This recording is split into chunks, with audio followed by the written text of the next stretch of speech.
And I hope that our colleagues from Ethiopia who have been following online will hear us.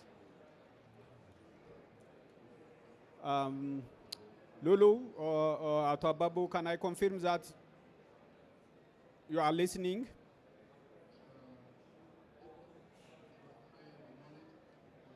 Yes, perfectly listening, Dr. Adef.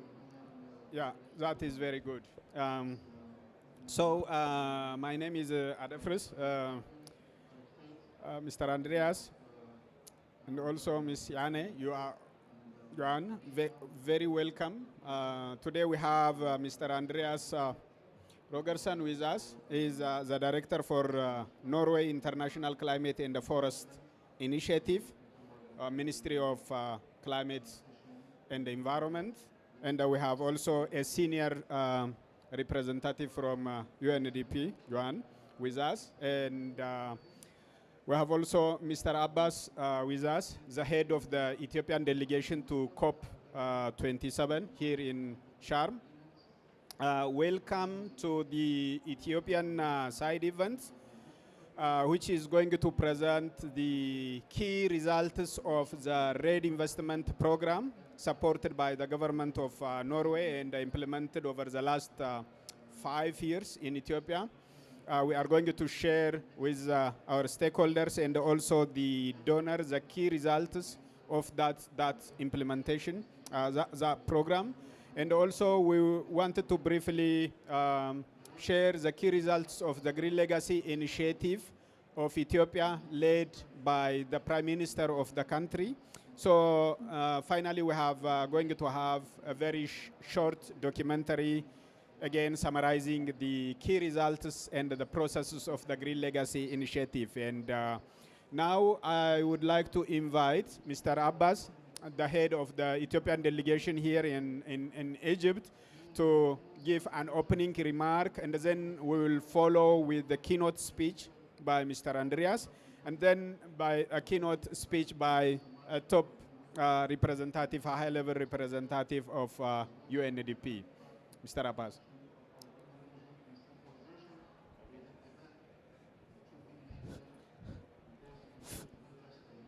Okay. Thank you very much.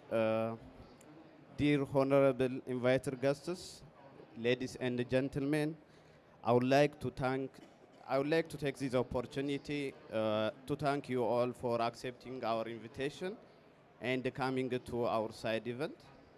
Today, Ethiopia would like to share with the global community its experience on sustainable forest management through implementing REDD Plus investment program supported by the government of Norway and the Green Legacy Initiative led by the Prime Minister of Ethiopia, Dr. Abiy Ahmed.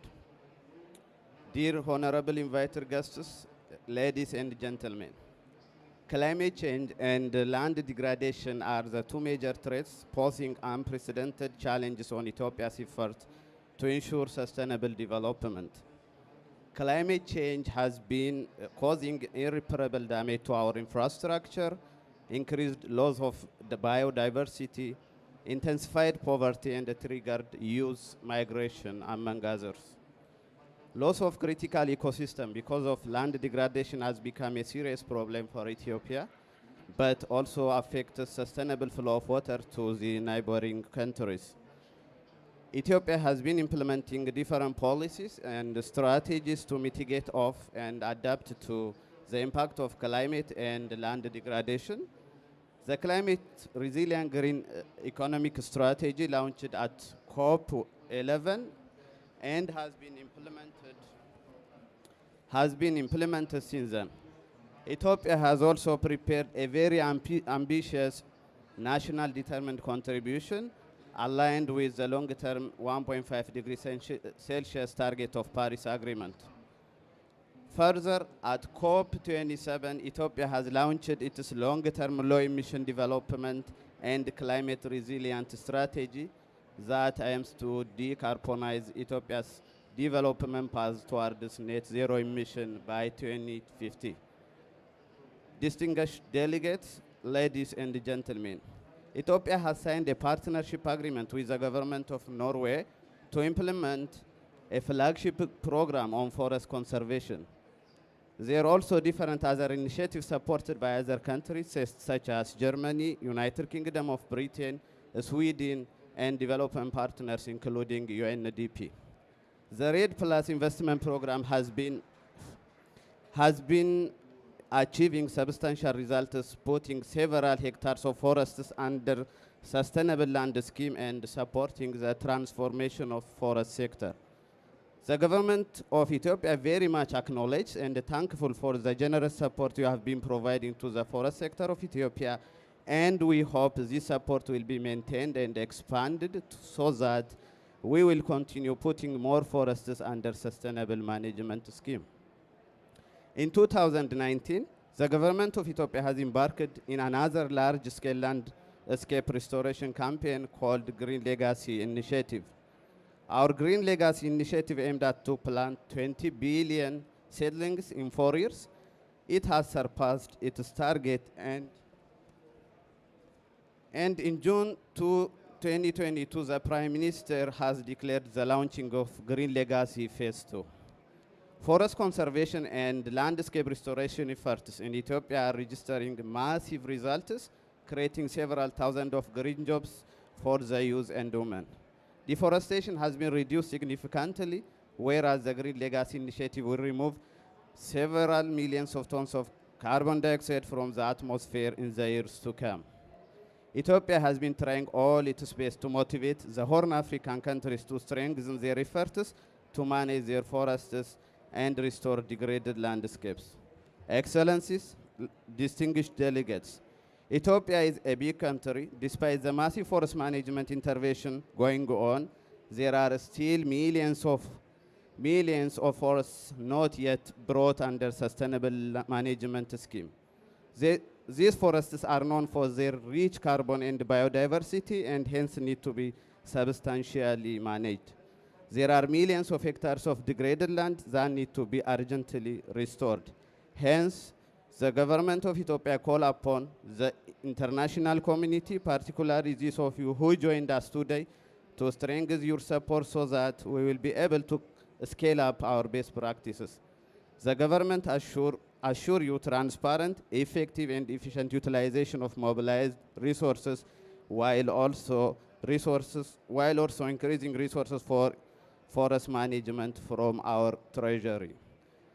Thank you once again for joining us today. I declare the side event is opened.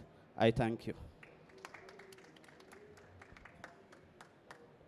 Yeah, thank you, Mr. Abbas, for opening our event. So now we directly go to the keynote speech by Norway.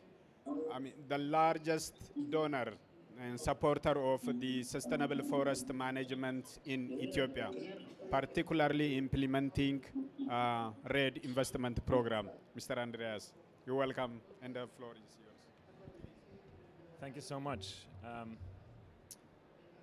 Good morning, good day to everyone, and thank you so much for having me here. I will say a few words about why Norway and Ethiopia are working together on this important issue and what has been achieved. I think we will hear more about that as we go further into the side event. We're extremely proud to be partnering with Ethiopia and about the progress that has been made under the various programs. So in 2011, Ethiopia presented its climate resilient green economy strategy. That was a very significant moment. It was a very significant thing. It was hugely ambitious, and it was from a country that had very ambitious development plans for its people, rapidly growing population, development challenges and aspirations to be met, but also what this strategy showed was that you wanted to do that in a way that preserved the climate and that was good for Ethiopia and for Ethiopians. And I think that remains true today in the strategies that you're pursuing. And this was a strategy that, in our view, was in line with and compatible with with the global climate targets. And for a big, important African country to come forward with such an ambitious plan, that was something that we wanted to be part of.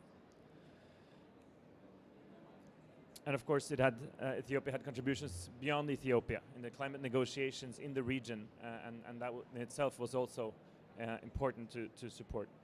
So for the forest sector, of course, is a key part of that strategy, and it's an ambition to it was an ambition to halve the planned emissions and to pursue fast-track implementation. So we saw the leadership and the ambition and the concrete plans that we look for when we look for partners to work together on climate change. And I should re-emphasize that the forest, it's not just something that Ethiopia is doing to reduce CO2 emissions for the world, right? It's part of what Ethiopia protecting forests and expanding forests is important for agriculture and for livelihoods and for jobs and for all these things that you already alluded to in the opening. And it's also, and increasingly we see this connection internationally between climate and nature. Of course, forest is a key place where these things come together. But Ethiopia, of course, holds some of the biodiversity hotspots that the world needs to protect, to maintain biodiversity. And I am still jealous of all my colleagues now that have been able to go to Bale, and I have yet to go, but I hope to be able to go there in the future. So, with the CRGE strategy, we then enter into the bilateral REDD Plus bilateral agreements in 2013. There were important preparations work being done in the early years. The strategy, REDD strategy, institutional framework, MRV, the forest reference level, safeguards, all those sort of infrastructure for preparing for REDD Plus. Very important that occurred. And of course then in 2017, as was said, we entered into a broader, larger implementation phase with the REDD Plus investment program. This has been a hugely successful program from what we assess and from what we hear from evaluations and results that you report on. And I think you will get into this later in the event, but just to mention a few. So almost 700,000 hectares demarcated and in process of participatory forest management that is exceeding the target that Ethiopia set. 760,000 under assisted natural regeneration, hugely important and also exceeding Ethiopia's target. And then 45,000 hectares of afforestation and reforestation efforts, almost meeting the ambitious target there as well. So I would propose a round of applause for all of you for all the work that has been going on in Ethiopia for this. And of course the National Forest Management Monitoring System that has advanced in this period also from sort of basic forest, no forest determinations to much broader assessments of land use categories in line with IPCC, important technical progress as well. So this has happened in a period of huge challenges in Ethiopia. And that makes it even more impressive, the results that have been shown. There were of course years of COVID and pandemic, the locust swarms, droughts, high inflation, and of course the conflict, and that makes it even more impressive that Ethiopia has managed to advance and make progress and deliver results according to their plans. Of course, the bilateral partnership is about Ethiopia's national results, and the REDD investment program was one contribution from Norway to support it, but Ethiopia is doing so much more beyond that. And of course, the Oromia program is now, I think, about to be finalized and signed with the Biocarbon Fund, the World Bank, that we're also proud to be part of. Very ambitious program and important step forward as well. And then, of course, the Green Legacy Program. I mean, 20 billion seedlings. I mean, it's mind-boggling numbers, right? And the ambition to fund this with national fund to continue these efforts a very strong ambition and sign a commitment from the Ethiopian government. And we hope the lessons from the REDD investment program can help make that a successful effort, both on seed quality, diversity, and land use planning, and all the things that are important for those things to succeed. Together, I think these interventions that Ethiopia has done, the REDD investment program, the Oromia program, and the Green Legacy, can lead to even further scaling up of ambition and results. And I think that's something we look forward to see Ethiopia meet its ambitious goals to protect the forest and to restore and reforest 22 million hectares of land. That is a huge global contribution if that's achieved by 2030. So we are a proud partner, and we hope to continue this work with Ethiopia. I think it was mentioned that deforestation is going down and forest cover is going up. And so I think there's an opportunity that would be interesting to explore is in attracting other sources of finance also to scale this up as those results can be verified. And of course there's a lot of talk here at COP about the carbon markets. We can talk about results-based payments that we have already in our bilateral partnership. So I hope we can advance on that technical work in the next phase to be able to advance to that phase going forward as well. So congratulations to everyone that has worked together so hard over years to achieve these results. And I look forward to hearing more about them as we go further. Thank you very much. Thank you, Mr. Andreas. We are happy to have you here. Colleagues, by the way, though we have been mentioning Norway today because the presentation on this side event is specifically also on REDD Investment Program. There are many countries who have been supporting the government of Ethiopia to develop and sustainably manage forests. We have, for instance, a catalyzing project supported by SIDA, the government of Sweden. There is a lot of support from EU, from Germany, from UK, Denmark, and also more countries where I know helping Ethiopia to even head ahead and put the remaining forests under sustainable management. And we would like to use this window of opportunity also to forward our gratitude toward that support. Now I wanted to invite Joan Manda, the representative of UNDP, also to give us a keynote address on this event. Thank you very much, and good morning to everyone here and online. I think it is a real pleasure and an honor to be here. My name is Joanne Manda. I am the Senior SDG Investment Advisor in UNDP's Africa Sustainable Finance Hub. And we do a lot of work, particularly around financing climate change initiatives across the globe. On this incredible occasion, I'd like to thank very much the government of Ethiopia for arranging this side event. I think it's very timeous and very important, and a great opportunity to showcase the commitment and the achievements that the government of Ethiopia has done with regards to reforestation and REDD+ investment. As you all know very well, our planetary system is facing increasing challenges due to climate change, land and forest degradation, loss of biodiversity, declining ecosystems, and all of this is really resulting in undermined sustainable development. The frequent and persistent droughts, flood, rainfall variability across the globe, not just in Africa, and where developing countries are disproportionately affected by the changes in our climate. In Ethiopia, for instance, a drought and flood has been undermining the efforts of millions of smallholder farmers and pastoral communities to be food self-sufficient. And the widespread impacts of climate change have been further intensified by landscape degradation and other environmental crises. UNDP would very much like to acknowledge Ethiopia's Green Legacy initiative. It is aiming at planting 20 billion seedlings in just 4 years. And I think you've overshot that number in those 4 years. And it's great to have seen the achievements that have been done in this program.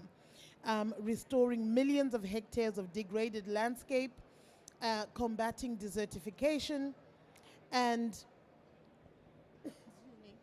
increasing forest cover and improving ecosystem services across the country. The REDD Plus investment program, supported by Norway, has also been an incredible support, and I'd very much like to acknowledge Norway's presence here this morning and their continued support to the government of Ethiopia. As UNDP, we remain very committed to moving forward in the next phases of the programs themselves, and we very much look forward to being a partner of choice for the government and achieving all of the targets that the government has put for itself. I notice here we've got Ethiopia's net zero and climate resilient development strategy. Very much excited to see that become a reality. Not just for Ethiopia, but in the other countries that we support. I think maybe in conclusion, just to also commend the government of Ethiopia for their vision to take this kind of initiatives beyond the borders of Ethiopia, making it a Pan-African initiative. I think that's really welcome. I think other countries have a lot that they can learn, and we stand ready to work with you.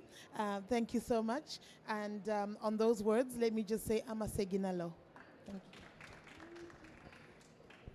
Thank you, Joan, for that very nice compliment, and also for the great support by UNDP for all the activities that we have been doing in Ethiopia.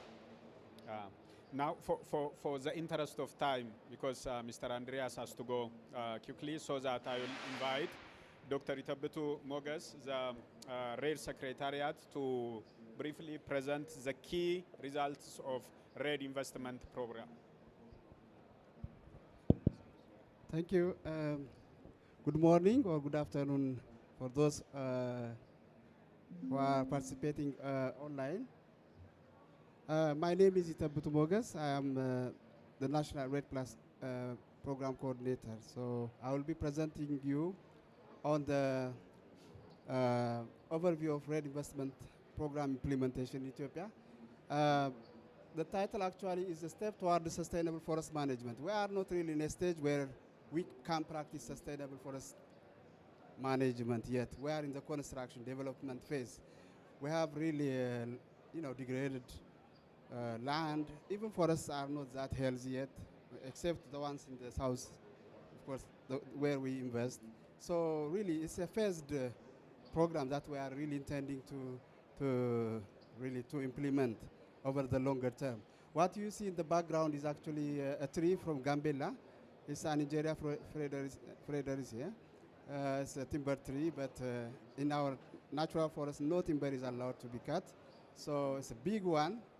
I think for a reference, you should have one man standing at the front. But yeah, the cooperation between Norway and Ethiopia has been really, really very instrumental in developing the national capacity, and even attracting the attention of the government, the top leaders, to the sector, to the forestry sector.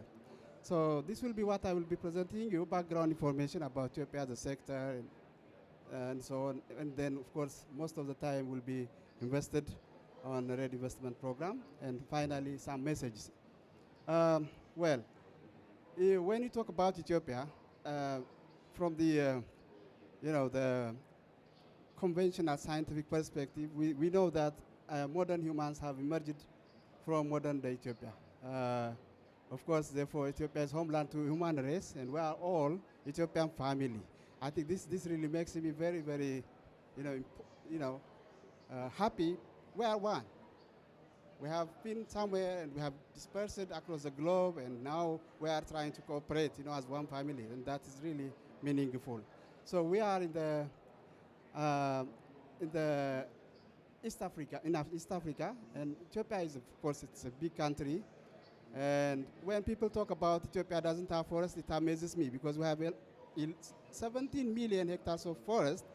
Some countries like Costa Rica might have 5 million, But it is, it's a kind of, it's like the perspective, the absolute talking in absolute terms, we have really huge forests in this country, and that are also very valuable. I'll show you how important they are in terms of biodiversity.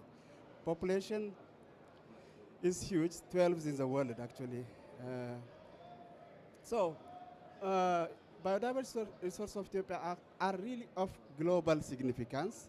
And of course, due to its topography and climates, we are the hotspot of the two of the world's 34 biodiversity hotspots are found in Ethiopia. One is the Somali zone, and the other one is the mountain area.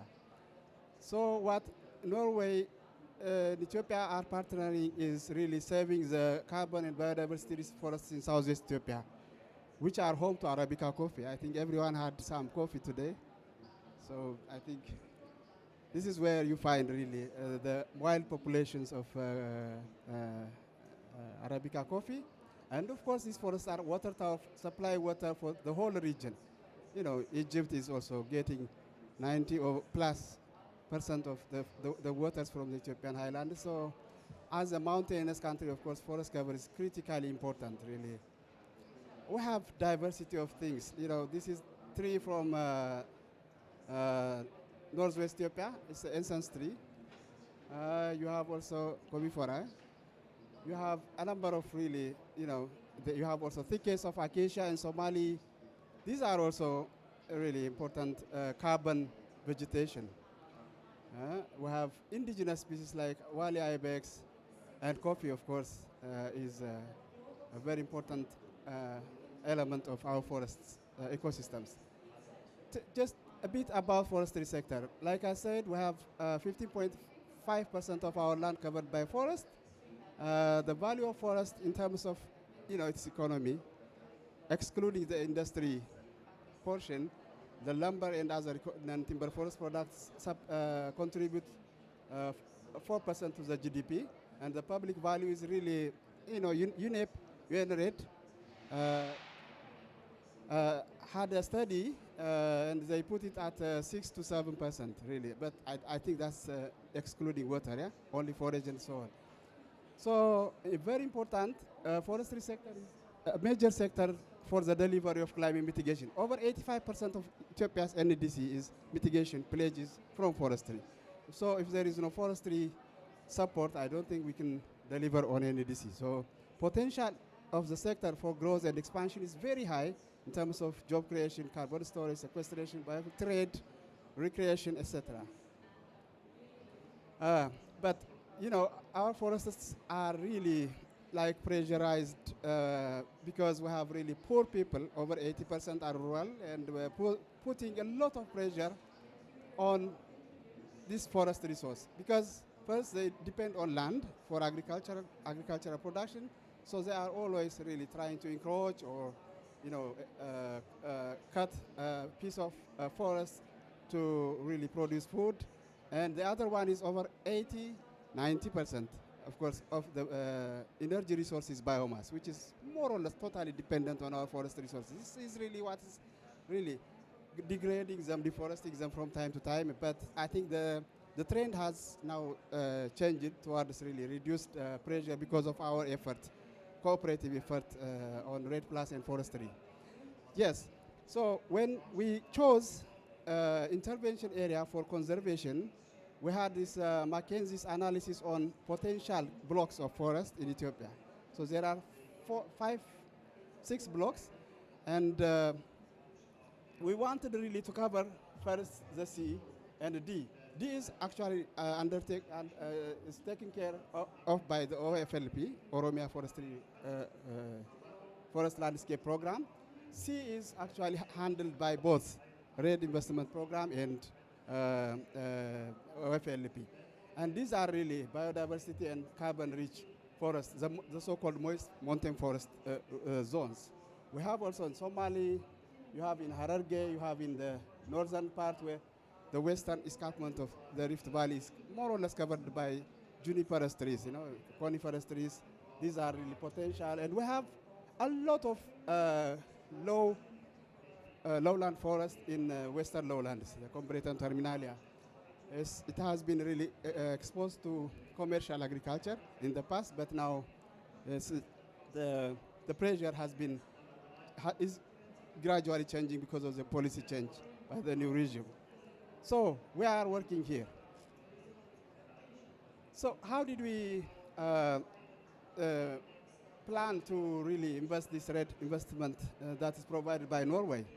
We have, as I said, we have forest conservation component in the southwest, very valuable ecosystem, saving the and reforestation to actually lessen the pressure on the forest. So, of course, doing this too is not enough. We need to transform the sector, how it works, and the policy, regulation, environment, etc. So, we have three major components that are actually described in detail on this log frame. I'm not going to talk really about this log frame because I don't have time, but we have reforestation where we engage in 54 waradas, and in each warada we need to do reforestation, proper reforestation of 1,000. So in total we have 54,000 reforestation area planned.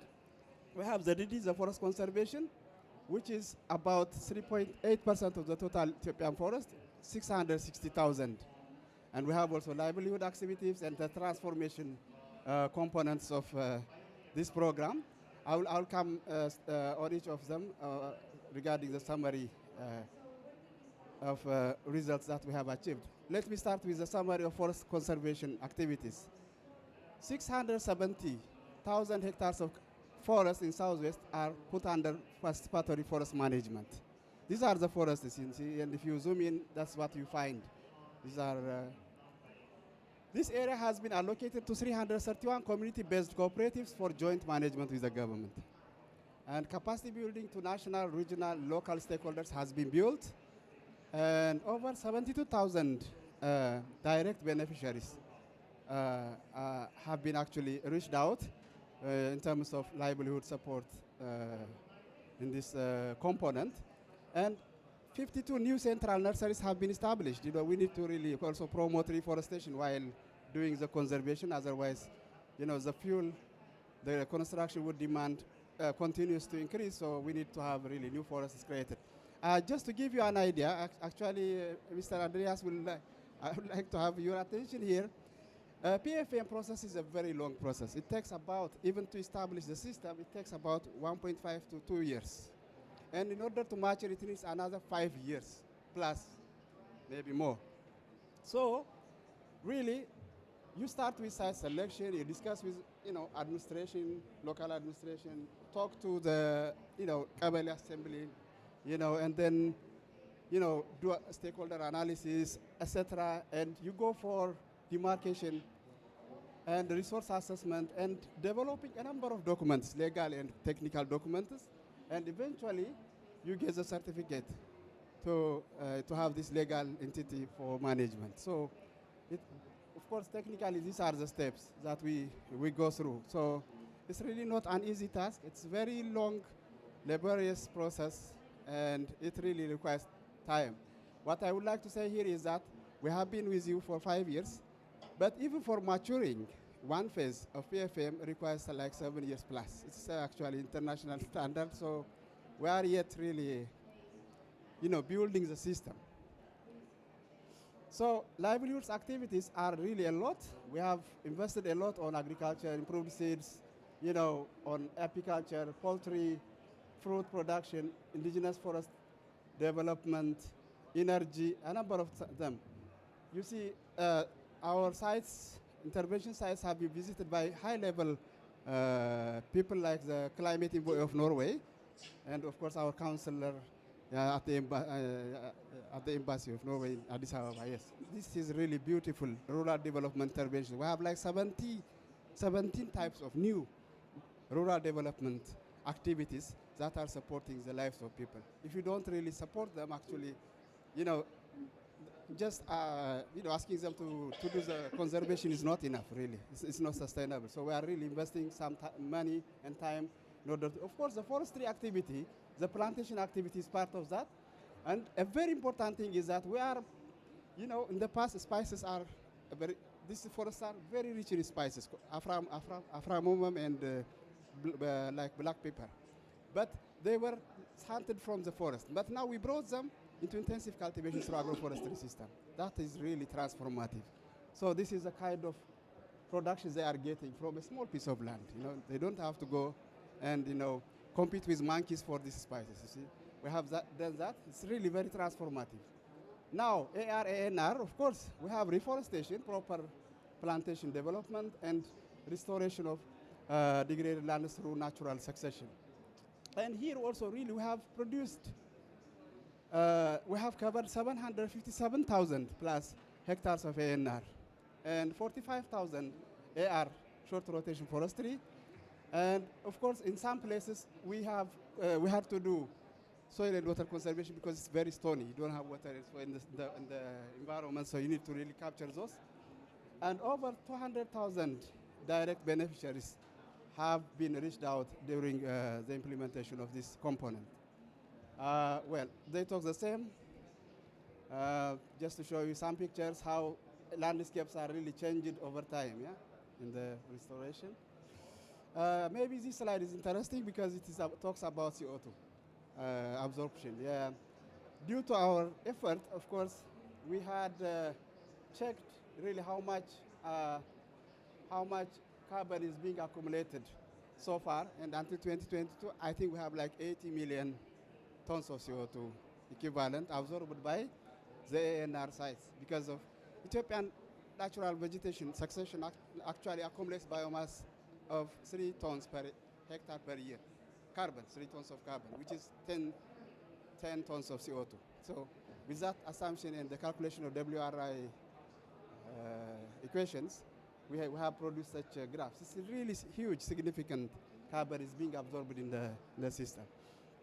Now, the forest transformation, actually we have really, this program intended to transform really our work procedures, our policies, our regulatory environment, our capacity, develop our capacity. And we are really doing a lot on that. And we have now model nurseries that are being promoted for the young people so that they use it as a business by itself, by producing timber species or fruit tree species. So this is a model that we are now bringing, and we are introducing also different pots, like reusable pots that have been that can be used several times for producing seedlings. We have cooperation with universities, and we have also implemented really model restoration. You know, just improved. You know, improvement with maybe planting or by constructing bands, etc. So I think things are changing gradually, and these kind of lessons are the ones that will be implemented in phase 2. That's what our hope. In phase 2, we have submitted a proposal to Norway.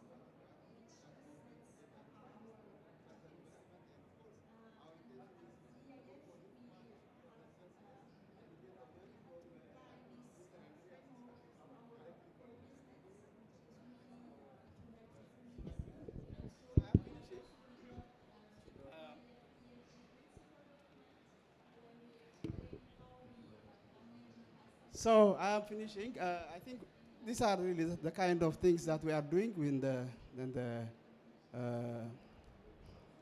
the transformation process. Really, these are special pots, you see, that can be used. You know, you don't have to really use plastics every time, but you can use these kind of things for 5 rotations of seedling production, etc.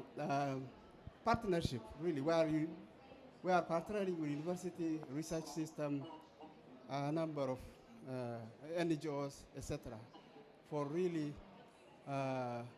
enhancing implementation and progress on the forestry development.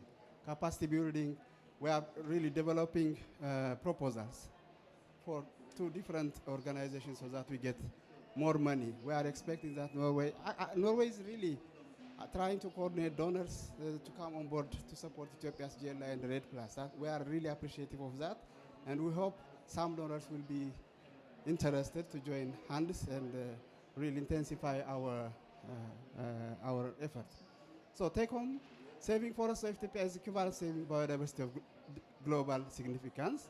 Government commitment combined with enhanced national capacity over the past few years has demonstrated the possibility of delivering large-scale programs like REP, OFLP. Success in Ethiopia's forestry, success in its NDC because it's largely forestry-based NDC. Further resource mobilization is required to scale up best practices of forest conservation restoration, and other donors hopefully will join our major development partner like Norway. We are very grateful for Norway for providing the opportunity to test planning and implementation of such large scale and ambitious interventions, and we are hopeful that support continues into the future. Thank you very much. That's what I have.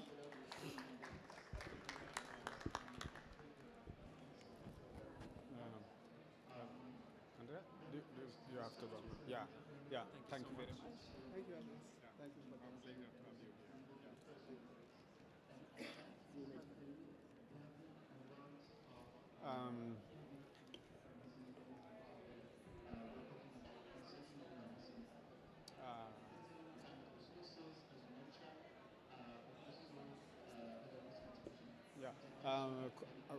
Colleagues, we'd like to thank Dr. Itabetu for presenting the summarized key results of REDD investment program, a program which has supported Ethiopia to conserve part of its forests, to create new forests, to create jobs, and also to help the forest sector transform by building capacity, for instance, the MRV, and also by helping Ethiopia to pilot, some procedures or approach that will intensify the effectiveness and the efficiency of landscape restoration.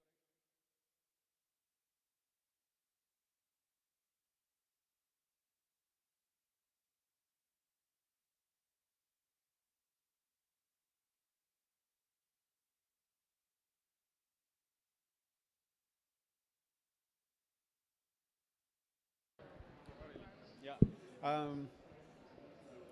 I think very quickly, because we have also few some new guests with us who have been following in person and also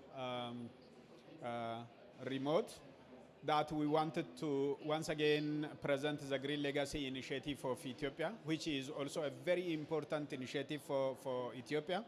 Actually, Green Legacy Initiative has got a lot of opportunity to be presented on different platforms in COP27 because it is also an appealing initiative, so that it has become, a very relevant finding or result to be presented, on different platforms. For instance, on the NDC partnership, so on and so forth. So I am going to briefly present the Green Legacy Initiative of Ethiopia, a nature-based solution to environmental and socio-economic crisis. And this program, initiated by the Prime Minister of Ethiopia, is considered as the determination or the political determination of the government of Ethiopia to walk the talk. That is how we wanted to explain the Green Legacy Initiative of Ethiopia.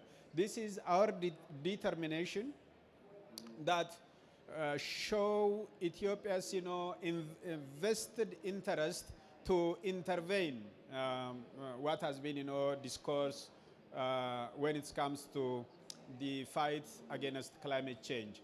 So it's not helping me. Yes. So I wanted to speak a little bit on the drivers of the Green Legacy Initiative of Ethiopia, and then go to the key milestones or the achievements so far, and then maybe say a few things on the lessons that we have got and that might be relevant to the global community. So this is very clear that Ethiopia's sustainable development has been threatened by climate change and also by intensifying landscape degradation. So this has been also confirmed by several studies that have been undertaken at national and the subnational levels, that we have seen that our land has been degrading, and that is massive, as you may see from this figure. Almost half part of Ethiopia has shown different level of degradation. And this degradation didn't come alone, but it has been, triggering conflicts which end up in youth migration, and also has been affecting the quality and the quantity of water, which is going to be a problem not only for Ethiopia, but also for the Horn of Africa. Because if the highlands of Ethiopia continue degrade, and if deforestation continue to happen in Ethiopia, and if dryland agroecologies continue to expand in Ethiopia, the effect is not going to end in Ethiopia, but also it is going to be a Horn of African or even beyond a problem. So to mitigate all the socioeconomic and environmental crisis, Ethiopia has been, trying to mitigate and also to adapt to those challenges, such as by launching, these types of interventions, such as the Green Legacy intervention, which aims, it's a very ambitious plan, but also the Green Legacy initiative, by planting billions of seedlings, it wanted to respond to several targets that the country has committed to the global community. For instance, to conserve its forests,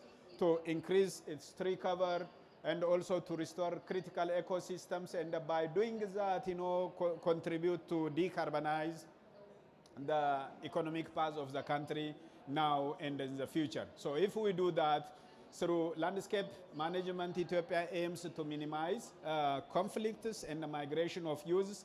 And also Ethiopia wanted to use its Green Legacy initiative as a platform to promote diplomacy in the Horn of Africa and beyond, which we call tree diplomacy. So you can see from this PowerPoint also the commitment of Ethiopia again, which is very ambitious. Particularly the NDC of Ethiopia is a very ambitious one, which aims to cut emission by 68.8% by 2030. And to do that, in addition to decarbonizing the different economic sector of the country, but we wanted to restore 22 million hectares of land, without which we cannot also achieve our our NDC targets. And the Green Legacy initiative is aimed to contribute, to answer all those questions. So this is really a very important slide where we say that the Green Legacy initiative of Ethiopia is a continuum of land management by our farmers and also by our pastoral communities and also different stakeholders. Ethiopia didn't started landscape management or land forest management today, but since a long time ago, we have a very age-old history of domesticating species, from which a Green Legacy has been, benefited. Ethiopia is the first country which is able to domesticate coffee and provide it to the global community. Ethiopia also have these age-old agroforestry practices. For instance, one can mention the Gedeo landscape management, and you may wonder how our pastoral communities have been managing their landscape and able to survive in that very harsh environment in the dry land. So Green Legacy initiative is a continuation of all those land management practices, and this table, this PowerPoint showed that the achievement of Green Legacy initiative in 4 years, which not only achieved the 20 billion, but also surpassed that, and Ethiopia has achieved planting of tree seedlings of about 25 billion in 4 years. And this didn't come, without all those commitments by the government, starting from the up, from the Prime Minister office down to the grassroots, and able to, mobilize the communities motivated the youth to plant trees, and for whole sector, I mean, stakeholder from farmers to schools to engage in tree planting and restoring the landscape. So the Green Legacy Initiative is a very important initiative because it has given us the opportunity to integrate conservation with restoration. And it has also promoted the establishment of several new nurseries. This figure, you might have that by the end of the 4 years, the number of nurseries have grown from 45,000 to 121,000. And not only the number of nurseries has grown during this time, but also skills to propagate new species, indigenous species like bamboo. You may see, which we have no much experience bringing, bamboo to nursery, but now some of the very indigenous and some of the species like this one, which I've labeled as a very threatened species, have been brought to nursery, and that is an opportunity. And you see that the size of nurseries have grown so that a number of youths are able to get a job working on those nurseries. And Green Legacy Initiative has been becoming an opportunity for our youth to get a green job that they can plan by themselves and do by themselves.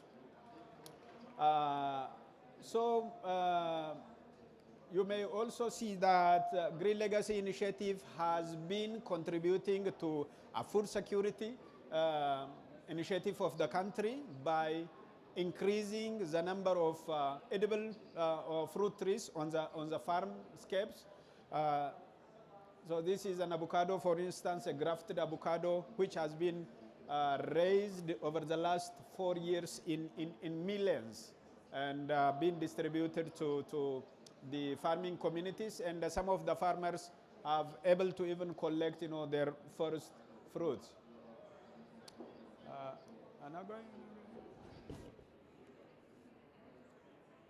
Yes, so you see the Green Legacy has been helping or promoting the integration of stable food crops with fruit trees. And the very important thing that you can see from this slide is that forests are coming. So you see that cluster area which have been under plantation. So as I said, Green Legacy Initiative not only increasing the forest cover of the country and restoring a degraded landscape, but also it has been becoming the means for the rural communities, the means for the youth, the means or the income source of different communities at rural and urban areas actually. This graph also showed that our Green Legacy Initiative will also contribute to the global community by way of removing a very large amount of carbon from the atmosphere, and this is going to increase as we continue managing and expanding those initiatives. So the last slide is that by implementing the Green Legacy Initiative, the government of Ethiopia has showed its renewed commitment to the global community to sustainably manage its forests and also to create more forests. And by doing that, Ethiopia has shown to the global community that it is really meant to fight climate change, desertification, and the biodiversity loss.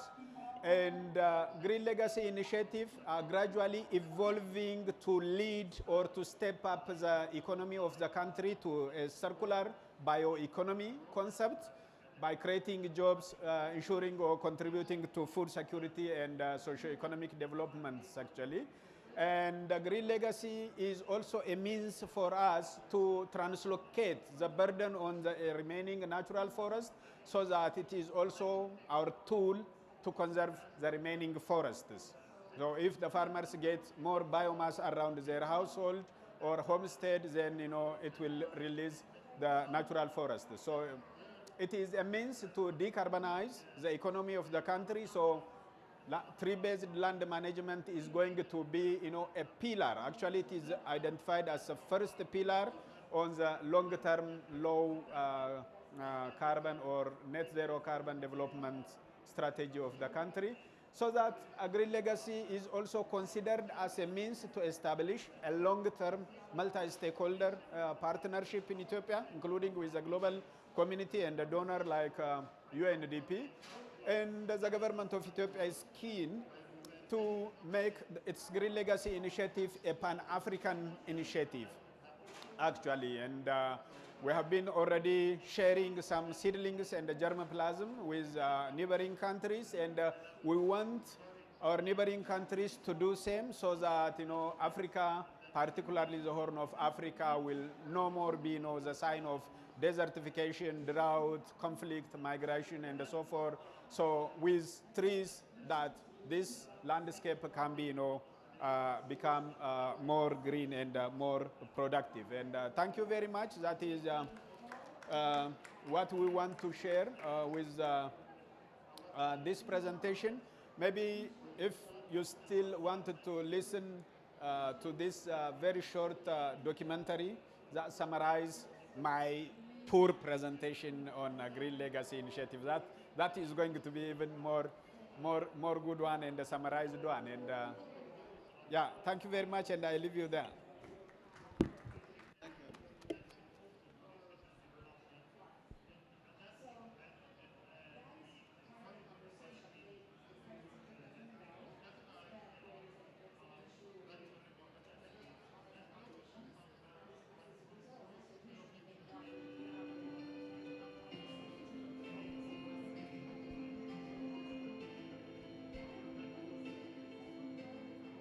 Ethiopia is one of the countries most vulnerable to climate change. Among the extreme climatic occurrences that frequently happen in Ethiopia are floods, droughts, locust infestations, and wildfire.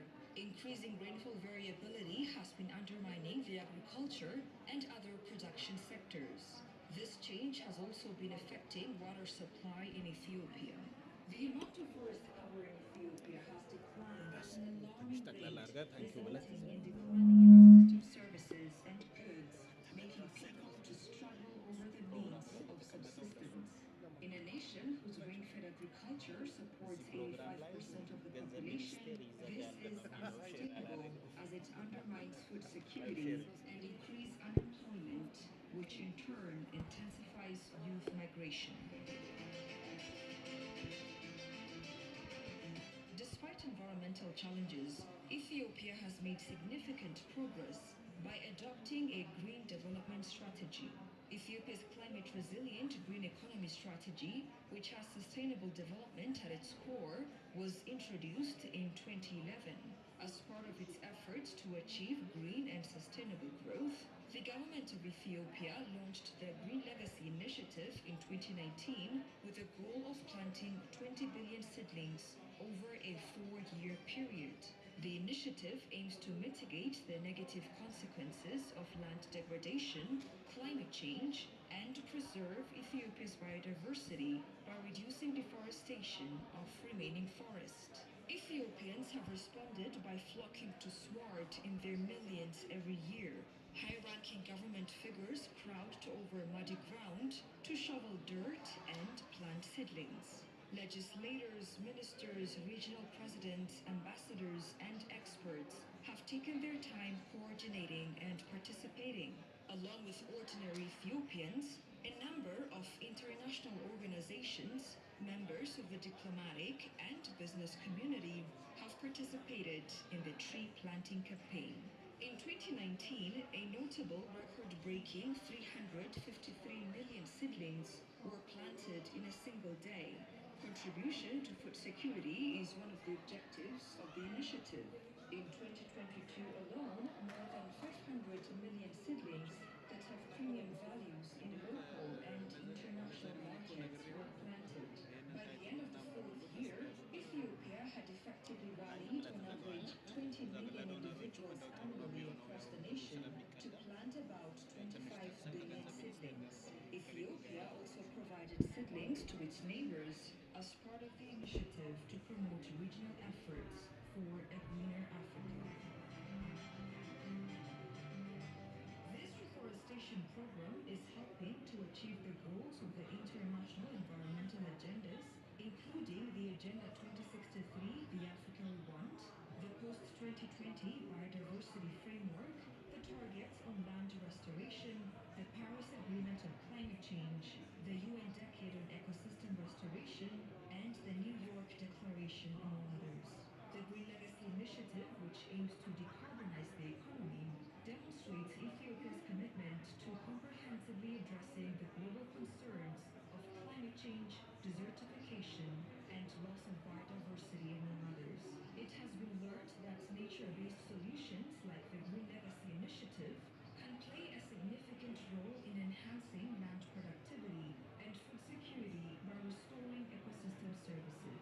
Due to the initiative, Ethiopia has been able to greatly increase public awareness and hence improved forest management and conservation. Due to the growth of nursery facilities across the country, many underprivileged social groups have been able to find employment. This program resulted in the creation of almost 750,000 jobs. Additionally, more jobs were created along the entire value chain, from seed gathering to product marketing, bringing the total to millions. Participants in these value chains, as well as landowners who planted seedlings of high value, have seen an increase in their income.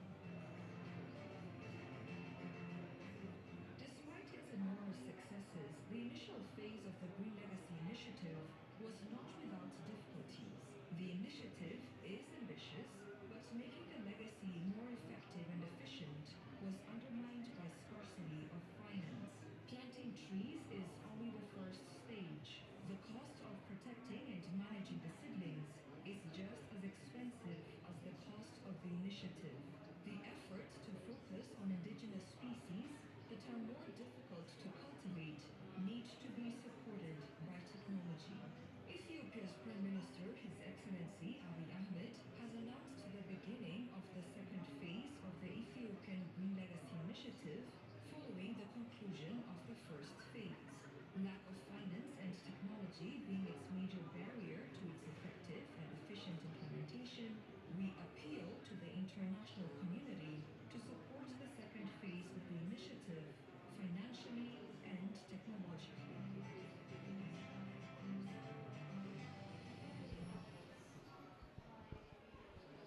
Yeah,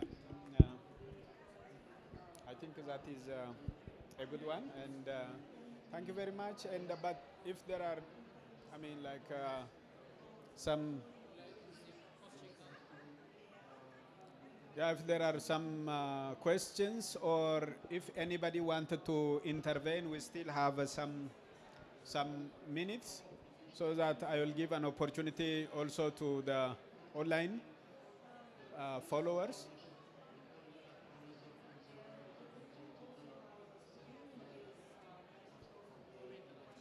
Okay. Okay.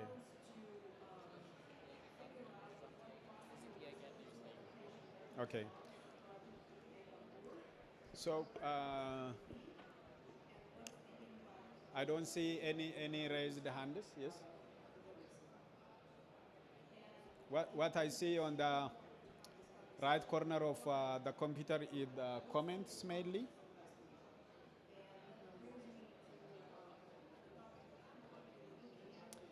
Yeah, if that is the case now, I would like to invite Mr. Jonas Getahun from the Ministry of Finance, who has also been working with the forest sector of Ethiopia very closely, and also playing a very corner role in implementing the RIP, actually. So I would like to invite Jonas, the director of the UN agencies and also the CRG facilities, to say, to forward some message and then also close our event. Thank you very much. I would like to thank Dr. Adefris and Dr. Itopitu for your wonderful presentation and explanation on our RIP program and also on the Green Legacy Initiative. And thank you for walking us through all the results that we have achieved and also our big initiatives, the Green Legacy Initiative.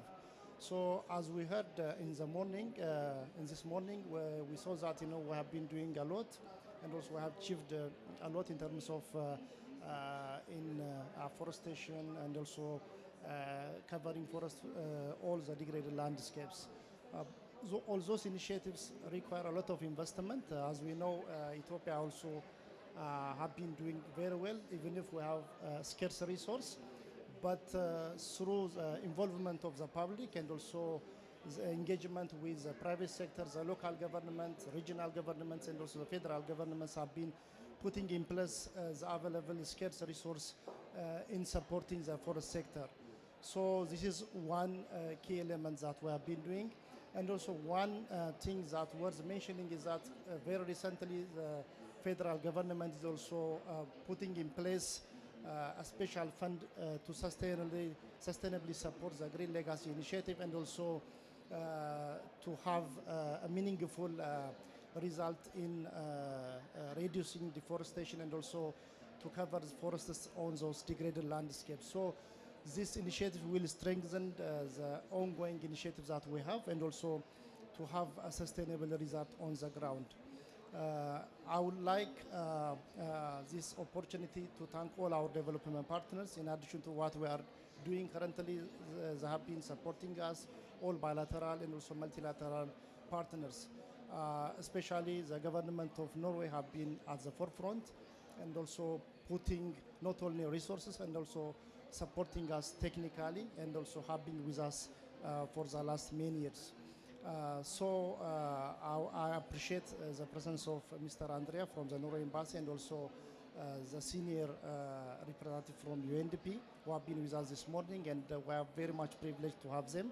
And with us, I need to also acknowledge all of those of you who have been present physically with us and also those of you who have been joining us virtually. I would like to thank you, and also I hope we will work jointly in the future because there are a lot of unmet needs, and also in the presentation you heard that we have more than 54 million hectares of land that's degraded, and around 11 million of it requires an urgent action. So this tells us that we need to work very hard to reverse this trend.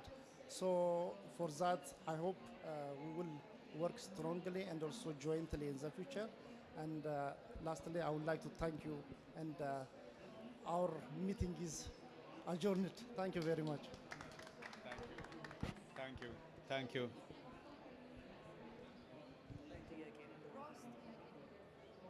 Oh, really? Comment, no. Yeah, I think, thank you, Mr. Jonas. I think we are concluding. UNDP Ethiopia, Mr. Cleopas, the deputy country representative, has been also forwarding his appreciation for the UNDP platform organizers who are able to host us very successfully, and also he has been forwarding his appreciation for all of you who have been here with us today. And thank you very much, colleagues who have followed us from Ethiopia online, and for sure we will join, we will share all those slides and also comments with you. And thank you very much, and UNDP again, thank you.